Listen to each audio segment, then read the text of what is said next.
Good Morning Business, French Tech. On vous a invité, Thierry de Vulpilière, parce qu'on vous aime bien.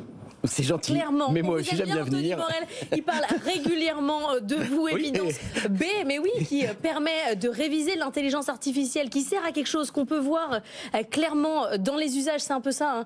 Ouais. Anthony, vous nous aviez promis une rentrée avec une présence assez forte dans les écoles. On en est où sur les maths, sur le français? Qu'est-ce qu'on peut faire avec Évidence B? Alors c'est la rentrée, effectivement, donc c'est l'heure de m'écouter. On est, nous, sur deux verticales, français et mathématiques. Et donc on a Adaptive Math qui est dans toutes les écoles de France, là disponible pour cette rentrée. C'est deux caractéristiques, les ressources d'Évidence B. L'adaptive learning qu'on a évoqué à plusieurs reprises, le fait que chaque exercice va s'adapter au niveau de chaque élève, mais également le matériau des exercices. Évidence B, ça veut dire Evidence Based Education, l'éducation fondée sur les preuves. On fait du transfert de recherche. Et en mathématiques, par exemple, à côté de l'intelligence artificielle, il y a aussi les sciences cognitives. Comment le cerveau des enfants apprend les disciplines. Deux exemples sur les mathématiques. Sur Adaptive Math, on a par exemple un module sur le sens du nombre qui est fait par un chercheur qui s'appelle André Knops. Et le sens du nombre, c'est estimer une quantité. C'est important dans tous les métiers. Et ce qu'ont découvert les sciences cognitives, c'est que l'estimation d'une quantité était liée aussi à du positionnement dans l'espace. La ligne numérique et les quantités. Donc il y a des tas d'exercices, il y a 8000 exercices qui vont être adaptatifs. Ça, c'est un exemple. Un deuxième exemple qui est fait... Si vous avez du mal à vous repérer dans l'espace, vous n'apprenez pas de la même manière que si c'est une facilité. Du coup, c'est anti-décrochage. C'est-à-dire qu'il y a toujours un moyen d'apprendre. Exactement. Ce que vont chercher les sciences co, c'est comment ça fonctionne, les sciences cognitives, c'est comment ça fonctionne pour justement détecter ce qui n'a pas été bien compris par un élève et lui faire des exercices qui vont lui permettre d'élucider des questions compliquées. Il y a un deuxième exemple qui est la résolution de problèmes, un exemple qui peut être un peu désuet sur les billes en cours de récréation. Vous êtes en récréation, vous avez 10 billes au début, vous en perdez 4, combien vous en reste? Il vous semble que ça, c'est apprendre les soustractions. Or, la soustraction, si je vous donne un autre exemple de billes, vous avez 4 billes en début de récréation, vous en gagnez 5, combien vous en avez à la fin? Eh bien, il faudra faire des soustractions. Et là aussi,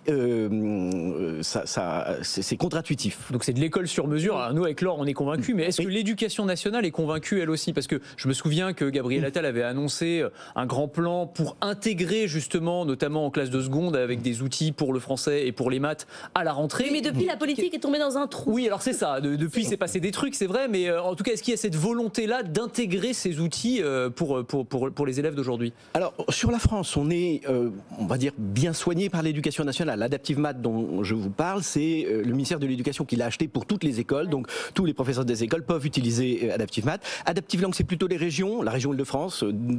Adaptive Langue, donc c'est la langue française, sur tous les lycées de la région Île-de-France. Dans les déclarations politiques, la situation politique actuelle fait que nous avons mis à disposition cette ressource. On attend comme vous, voilà exactement quels vont être les dispositifs. Enfin, cette ressource est disponible. Mais quand vous dites est disponible, ça veut dire quoi? Est-ce que c'est optionnel? Est-ce que c'est, je sais pas, une application que les élèves ou les parents d'élèves peuvent télécharger et puis le soir, quand ils font les devoirs, ils peuvent l'utiliser? Oui, moi je peux le faire avec mes enfants, il faut passer par l'école. Alors, donc ça dépendra des annonces qui seront faites sur le déploiement de cette ressource. Encore une fois, c'est plus de 20 000 exercices en mathématiques et en français. C'est des ressources qui sont disponibles, y compris sur smartphone. Elles seront disponibles pour tout le monde pourra le télécharger. On s'adresse, nous, quand même, on n'est pas une ressource qu'on dit parascolaire et qu'on s'adresse aux enseignants. On amène l'apport de ces recherches aux enseignants pour les aider justement sur des élèves qui sont en décrochage ou qui sont dans un niveau assez hétérogène dans une classe. Et le cœur de nos ressources, c'est les tableaux de bord. Le tableau de bord, c'est une console pour l'enseignant pour voir comment progresse ou où est bloqué chaque élève. C'est de la correction de copie automatique, mais avec un rapport pour l'enseignant qui lui permet de tout voir. Donc c'est vraiment destiné au système éducatif. Je pose cette question-là parce que on voit quand même qu'il y a un certain nombre de pays qui ont intégré l'apprentissage adaptatif, on va le parler en français, dans leur programme, enfin vraiment dans leur cœur. Je pense à Singapour, des pays comme l'Estonie. Et quand on regarde les classements PISA, eux, ils sont plutôt tout en haut, nous, on est plutôt tout en bas. Donc je ne sais pas s'il faut y voir une corrélation, mais en tout cas, on peut se poser la question. Oui, non, mais la question est excellente. Et d'une certaine manière, quand on parle de l'Estonie, on a eu des mesures là sur les écrans, enfin des craintes sur les écrans, et on est souvent un peu caricatural sur le numérique. les choses sont effectivement mitigées. Trop d'écran nuit, mais dans le cas de l'Estonie, ils ont gagné. On fait du Duolingo cet été, pas de dessin animé, mais tu peux faire un Duolingo. Voilà, on pourra faire du Adaptive Math, ce qui est encore plus. Les algorithmes d'Adaptive Math sont pas faits pour créer de l'addiction, ce qui est un peu le cas de Duolingo, mais pour débloquer de l'apprentissage. Donc on est réellement, donc c'est progressif, mais on va apprendre des éléments. L'Estonie, si on fait 1 heure d'écran par jour, dans les statistiques d'Estonie de PISA là 2023, on progresse de 20 points en mathématiques. Donc l'écran n'est pas en lui-même quelque chose d'un écran, c'est comme un papier, c'est rien. Donc selon ce qu'on fait. Donc en revanche, sur la même Estonie, si vous faites 5 à 7 heures d'écran dans un cas de PISA sur du loisir, c'est-à-dire du TikTok, du jeu, etc., vous baissez de 20 points. Ah oui. Donc grosso modo, c'est qu'est-ce qu'on en fait. C'est l'outil, c'est toujours pareil, c'est l'usage qu'on fait de l'outil. Ouais. Après, c'est pareil avec ou sans écran.